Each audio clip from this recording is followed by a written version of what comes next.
The meaning of life is just to be alive. It is so plain and so obvious and so simple. And yet, everybody rushes around in a great panic as if it were necessary to achieve something beyond themselves. This is the real secret of life, to be completely engaged with what you are doing in the here and now. And instead of calling,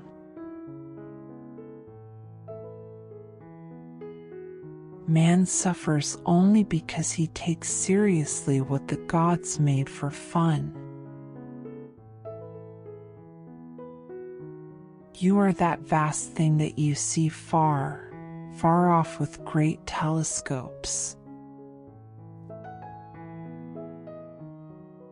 Unless one is able to live fully in the present, the future is a hoax. To have faith is to trust yourself to the water. When you swim, you don't grab hold of the water, because if you do, you will sink and drown. Instead, you relax and float.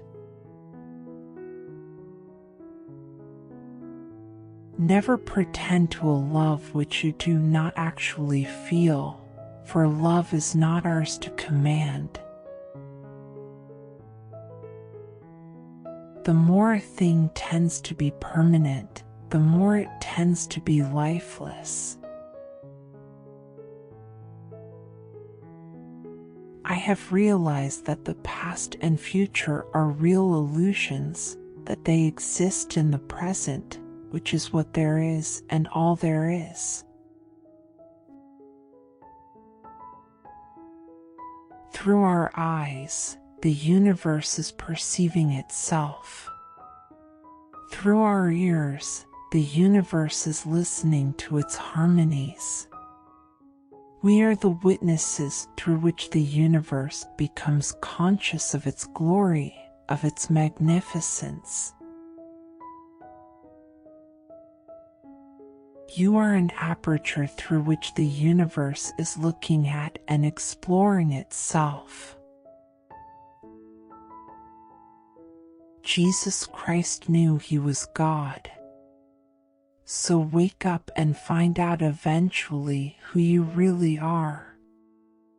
In our culture, of course, they'll say you're crazy and you're blasphemous, and they'll either put you in jail or in a nut house, which is pretty much the same thing.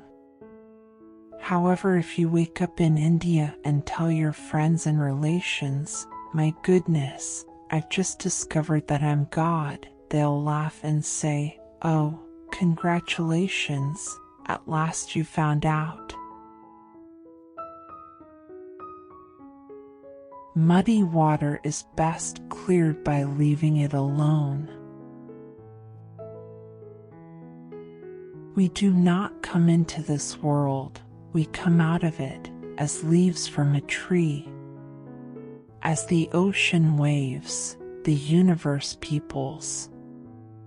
Every individual is an expression of the whole realm of nature, a unique action of the total universe.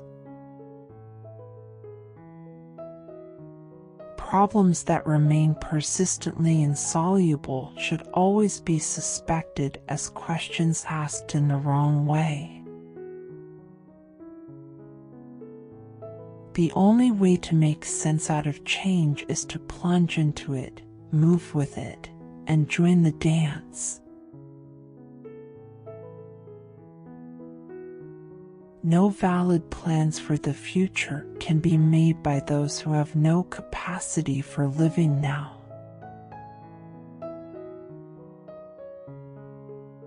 Things are as they are. Looking out into the universe at night, we make no comparisons between right and wrong stars, nor between well and badly arranged constellations. No work or love will flourish out of guilt, fear, or hollowness of heart, just as no valid plans for the future can be made by those who have no capacity for living now. We cannot be more sensitive to pleasure without being more sensitive to pain.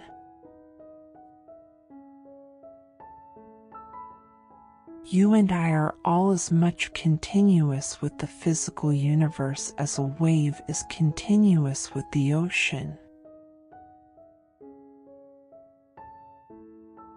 But I'll tell you what hermits realize. If you go off into a far, far forest and get very quiet, you'll come to understand that you're connected with everything. In other words, a person who is fanatic in matters of religion and clings to certain ideas about the nature of God and the universe becomes a person who has no faith at all. Technology is destructive only in the hands of people who do not realize that they are one and the same process as the universe. Omnipotence is not knowing how everything is done, it's just doing it. The religious idea of God cannot do full duty for the metaphysical infinity. So then, the relationship of self to other is the complete realization that loving yourself is impossible without loving everything defined as other than yourself. We identify in our experience a differentiation between what we do and what happens to us. Trying to define yourself is like trying to bite your own teeth. The reason we want to go on and on is because we live in an impoverished present.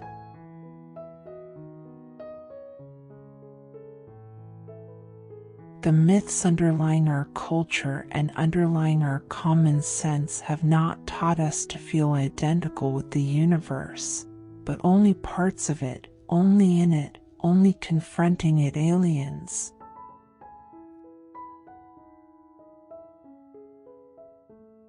But we try to pretend, you see, that the external world exists altogether independently of us.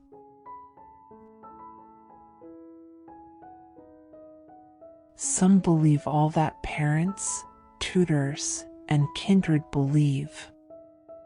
They take their principles by inheritance and defend them as they would their estates, because they are born heirs to them.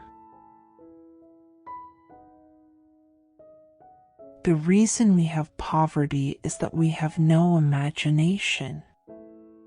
There are a great many people accumulating what they think is vast wealth, but it's only money. They don't know how to enjoy it because they have no imagination. Religion is not a department of life, it is something that enters into the whole of it.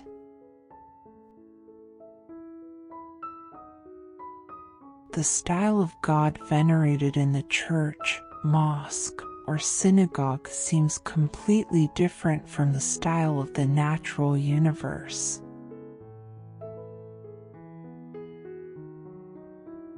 A myth is an image in terms of which we try to make sense of the world.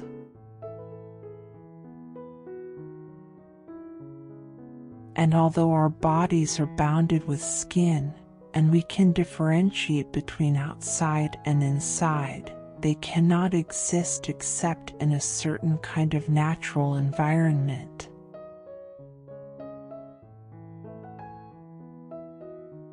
The moralist is the person who tells people that they ought to be unselfish when they still feel like egos, and his efforts are always and invariably futile. The difficulty for most of us in the modern world is that the old-fashioned idea of God has become incredible or implausible. If you study the writings of the mystics, you will always find things in them that appear to be paradoxes, as in Zen, particularly.